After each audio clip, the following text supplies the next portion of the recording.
With nearly 1,000 episodes of television among all of the various Star Trek shows, it's no surprise that some stories have courted controversy. Star Trek has always been ahead of its time with its optimistic view of the future and celebration of diversity. While Star Trek, the original series, undoubtedly remains a product of the 1960s, the show was progressive for its time and was no stranger to controversy. Star Trek has been responsible for several television firsts over the years and has developed a widespread and passionate fan base with very strong opinions. Any franchise with so much content and such passionate fans will inevitably produce some stories that spark strong reactions. Every Star Trek series since TOS has had episodes that got people talking, and modern Star Trek remains as controversial as ever.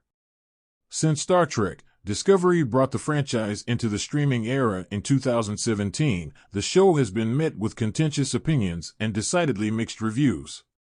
But this level of controversy is nothing new for Star Trek, as the franchise has always found ways to discuss hot-button topics.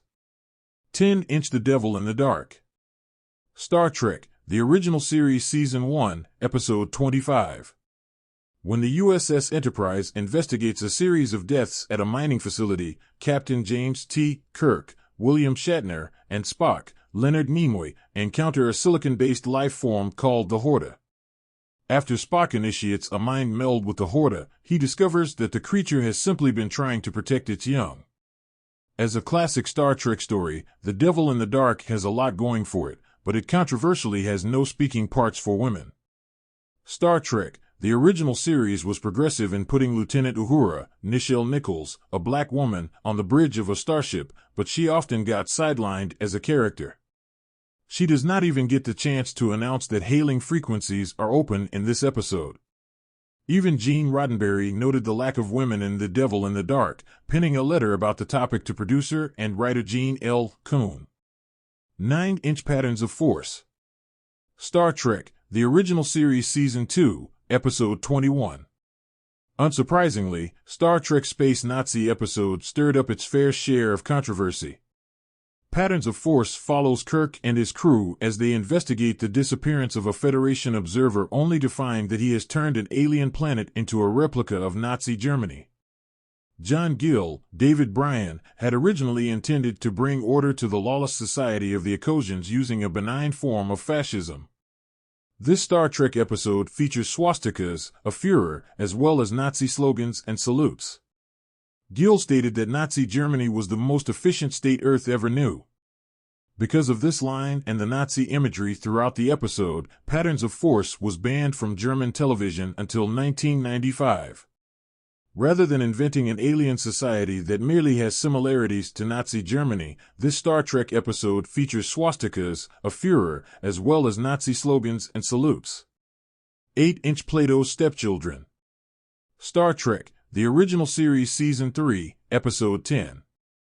The Star Trek, the original series episode Plato's Stepchildren was controversial for several reasons. Captain Kirk, Spock, and Dr. McCoy, DeForest Kelley, visit a planet of powerful telekinetic aliens with a culture inspired by ancient Greece. When Kirk refuses to stay on the planet, the Platonians punish the captain and his crew members by forcing them to perform for their entertainment. In one of Star Trek's most famous moments, the Platonians force Captain Kirk to kiss Lieutenant Uhura in one of television's first interracial kisses. Although NBC feared this scene would anger some viewers, they reportedly received very little negative feedback. Interestingly, Plato's Stepchildren was banned by the BBC, not because of the interracial kiss, but due to unpleasant content, including torture and sadism. 7-inch Code of Honor. Star Trek, The Next Generation Season 1, Episode 4. Code of Honor is controversial for being so notoriously bad that several Star Trek, The Next Generation actors have disowned it. When the USS Enterprise D visits the planet Ligon 2 to acquire a vaccine, the Ligonian leader kidnaps Lieutenant Tasha Yar, Denise Crosby, with the intention of making her his new wife. While it would have been nice to see more episodes feature Lieutenant Yar, Code of Honor certainly does her no favors. Tasha Yar has no agency throughout Star Trek, TNG's Code of Honor, as she merely reacts to things as they happen to her. The Ligonians get very little development, and the decision to cast only black actors to populate the primitive society makes the whole thing feel distasteful at best. Code of Honor employs many of the worst cliches from Star Trek, the original series, and almost nothing about the episode works. 6-inch Conspiracy. Star Trek, The Next Generation Season 1, Episode 25. When Captain Picard realizes that Starfleet Command has given some bizarre orders, he takes the USS Enterprise D to Earth to investigate. Picard and his crew then discover that a race of alien parasites have taken over several high-level Starfleet officers. Picard and Commander Will Riker, Jonathan Frakes, eventually confront the parasite's leader, who has taken over the body of Lieutenant Commander Dexter Remick, Robert Shenkan. When Remick begins transmitting a signal to other parasites, Picard and Riker fire their phasers at him until his head explodes, in one of TNG's most gruesome scenes. Due to these graphic elements, Conspiracy was either edited or banned entirely in the United Kingdom, and a warning was shown before the episode in Canada. Despite this, Conspiracy regularly makes it onto lists of favorite TNG episodes, and it remains one of Star Trek's most shocking moments. 5-inch Up the Long Ladder. Star Trek, The Next Generation Season 2, Episode 18. Like Code of Honor, Up the Long Ladder is another episode that feels outdated even for the 1980s. Not only does the episode employ exaggerated Irish stereotypes, but it also fails in its intended commentary on immigration. Up the Long Ladder follows two separate storylines that never quite come together. One involves the Irish Bringloidy colony, while the other involves the advanced Mariposa colony of clones. Up the Long Ladder tries to be funny, and, while some of the jokes land, others fall flat. Commander Riker comes across as a bit of a creep toward the daughter of the Bringloidy leader, and later, Riker kills a clone of himself with no consequences. There are some interesting ideas in Up the Long Ladder, but they get buried under the awkward humor and disparate storylines. 4-inch The High Ground. Star Trek, The Next Generation Season 3, Episode 12. The High Ground is a solid Star Trek, The Next Generation episode with one line of dialogue that makes it controversial. The episode follows Dr. Beverly Crusher, Gates McFadden, as she finds herself a captive of a terrorist group on a war-torn planet. Compassionate to a fault, Beverly begins to sympathize with the terrorists, even as she abhors their methods. The story takes an interesting look at both sides of the conflict, never fully taking either side. As Captain Picard and his crew speak about instances in Earth's history where terrorism has proved effective, Lieutenant Commander Data, Brent Spiner, mentions the 2024 unification of Ireland. When The High Ground aired, the conflict known as the Troubles was still ongoing in Northern Ireland, which led the BBC to ban the episode.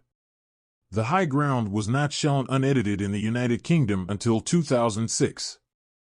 3-inch Rejoined. Star Trek, Deep Space Nine Season 4, Episode 6. When the widow of one of Jadzia Dax's, Terry Farrell, former hosts visits Deep Space Nine, the two struggle with their lingering feelings for one another. As Jadzia and Lenara Khan, Susanna Thompson, work together to create an artificial wormhole, they begin to grow closer despite the fact that it is taboo in Trill culture to become involved with a previous host. The two women eventually share a kiss in Jadzia's quarters. As one of the first lesbian kisses on television, the scene with Jadzia and Lenara stirred up quite a bit of controversy when it first aired in 1995. After Rejoined aired, the DS9 production office reportedly received more calls and letters than they had for any previous episodes, with both negative and positive reactions. Ultimately, Rejoined told a story of lost love, and the episode generally receives positive reviews today. 2-inch Tuix. Star Trek, Voyager Season 2, Episode 24. In one of Star Trek, Voyager's most talked about episodes, Neelix, Ethan Phillips, and Lieutenant Tuvok, Tim Russ, are merged together in a transporter accident, becoming a new person named Tuix, Tom Wright. 2 weeks after the accident, the Doctor, Robert Picardo, finds a way to separate Tuvok and Neelix, but Tuix has become his own person and doesn't want to die. Faced with an impossible decision, Captain Janeway, Kate Mulgrew, eventually proceeds with the separation, even as Tuix begs for his life. The moral conundrum at the heart of Tuix has no easy solutions, and Janeway's decision has stirred up controversy among fans since the episode aired. Even today, Tuix remains a hot-button topic among Trek fans, especially since Star Trek: Lower Decks offered its own take on Tuix's dilemma in the Season 4 premiere, Tuix. 1 inch. These are the voyages. Star Trek: Enterprise Season 4, Episode 22. The series finale of Star Trek: Enterprise follows Commander Riker and Counselor Troi as they recreate the final mission of the Enterprise NX-01 on the holodeck. Critics of the finale felt that this framework made the episode feel too much like Star Trek: The Next Generation and did a disservice to the cast of Enterprise. Because of this, the episode often makes it onto lists of the most hated Star Trek episodes. Another controversial aspect of the episode is the death of Commander Trip Tucker, Connor Trenier, which some have argued felt forced and heaped more unnecessary suffering on T'Pol, Jolene Blaylock. It makes sense that Enterprise would end with the founding of the United Federation of Planets, but the holodeck setting makes These Are the Voyagers feel like a hollow ending for the Enterprise NX-01 crew, cementing it as one of Star Trek's most controversial episodes.